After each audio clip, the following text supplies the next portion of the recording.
আগের ভিডিওতে আমি বলেছিলাম নেক্সট ভিডিওতে আমি কি কি নেওয়া হয়েছে সেটা শেয়ার করব, সাথে কিন্তু আরো একটা সেলিব্রেশন পার্ট আছে। হ্যালো এভরিওয়ান, আসসালামু আলাইকুম, welcome to Pratibhas live book and my new video. এখানে একটা পেন পেন্সিল ক্যারি করার ব্যাগ ছিল। এখানে নিয়েছিলাম স্প্যাচুলা অ্যান্ড ব্রাশ।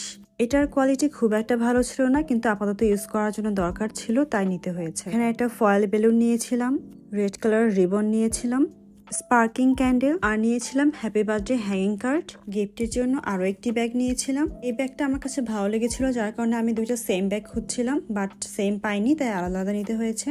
এখানে নিয়েছিলাম রেইনবো কার্টেন।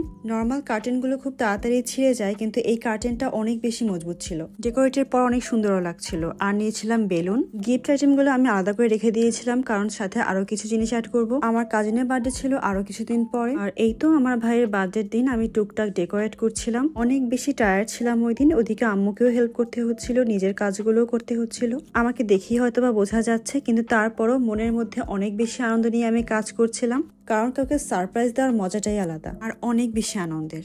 এখানে অলরেডি একটা ক্রিয়েটিভিটিও দেখিয়ে ফেলেছি। আমি ব্যানার থেকে পিকচারটা কেটে ফ্রেম করে লাগিয়ে দিয়েছি, দেন সবগুলো বেলুন পাম্প করে এখানে ডেকোরেট করছিলাম। স্বল্প সময় যতটুকু করা যায় আমি ট্রাই করেছি।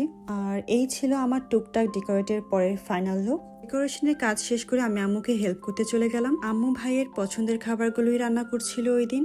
দেন ও অফিস থেকে ফেরার পরে আমরা বার্থডেটা সেলিব্রেট করি।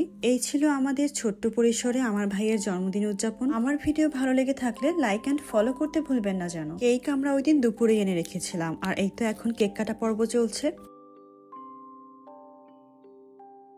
আমার আজকের ভিডিও আর বেশি বড় করছি না। সবাই ভালো থাকবেন, সুস্থ থাকবেন, আমাদের জন্য বেশি বেশি দোয়া করবেন।